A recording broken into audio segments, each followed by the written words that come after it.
Adriana, and this is a Kid Hatton Wood project. Me and my father are going to turn these inexpensive cedar fence planks into a fantastic back porch garden. What should I make today? Manhattan Wood Project. That looks great! I started by choosing 2 boards for the bottom that had no knots or cracks in them. Knots and cracks would have made them weak and incapable of holding a bunch of planned sand dirt. We measured where the boards needed to be cut by making a direct measurement, which is often the easiest and most accurate type of measurement. The crosscut saw has 2 rows of teeth that are straight, while the rip saw has 1 row of teeth that are bent back and forth. The rip saw is used to go with the grain, while then there's the crosscut saw, which is used for instances like this, where it goes across the grain. Well, I need to measure out where my notches need to go. Looks like this is 69 3/4.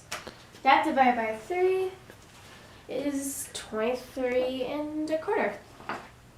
Let's see.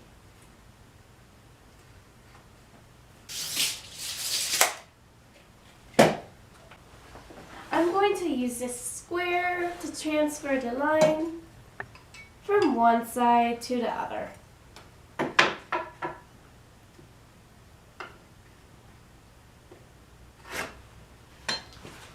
I know that my notch is 1 inch wide, so I better measure 1/2 inch on each.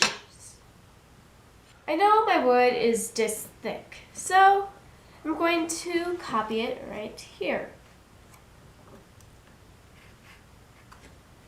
So that I don't get confused, I'm just going to scribble in here so I know it's waste. To cut out this notch, I'm going to use this pull saw, which is actually a different version of a crosscut saw.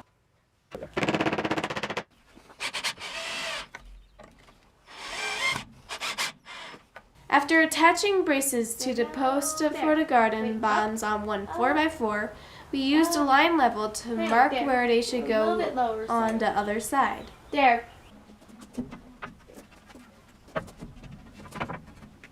Now is the time to mark the notches in the wooden frame. I'm going to mark them on the board since the bottoms are relatively level. A good alternative to a handsaw is a jigsaw. It's fast and relatively safe. Make sure to keep your fingers away from the blade at all times. When you're using any kind of tools, it's a good idea to use eye protection and ear protection. Now that the edges are cut, let's remove the waste with a chisel. Now it's time to dry fit these pieces.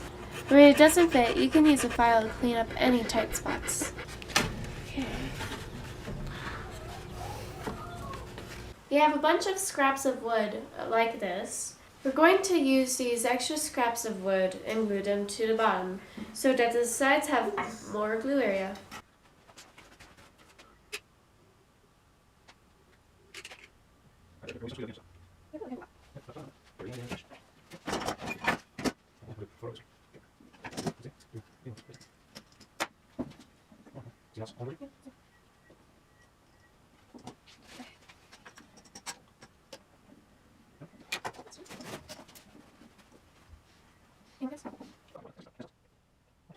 We're going to glue and clamp one side of each garden and let it cure overnight.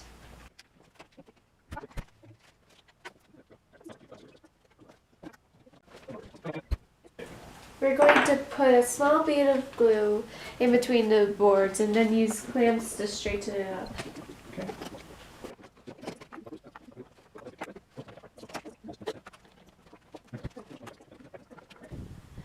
The flue buggies came around and got to us, so I had to ask my father to install the garden.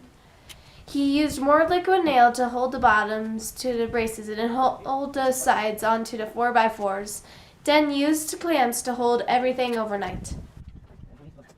We made sure the legs of the garden were sitting on bricks to help support the weight of the dirt and plants. Then we put the garden sides on the same way we did earlier. The finish preparing the gardens, we're going to put a small layer of silicone caulk in the inside of the 4x4s to prevent rotting. We're also going to put some drainage holes in the bottom so that underneath down here, we're about to put a garden here, so when we water these, it'll also water these. We're also going to line the inside with landscape fabric to keep the dirt in, although we do want the water to fall out.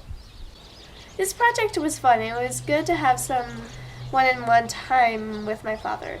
It's great for beginners and only requires a few basic tools. It could have been done with fewer clamps, but more clamps means more better. Thanks to Scott Morton and Tom Lovino for sponsoring Get Woodworking Week. Thanks for watching. See you on the next project. If you like this video, please don't forget to give it a thumbs up. If you really liked it, or if you like my channel, please consider subscribing. You can hit the big subscribe channel below, or hit my little logo up here. Also, please consider subscribing to my upcycling channel, Round Trip Upcycling. You just click on the logo right up here.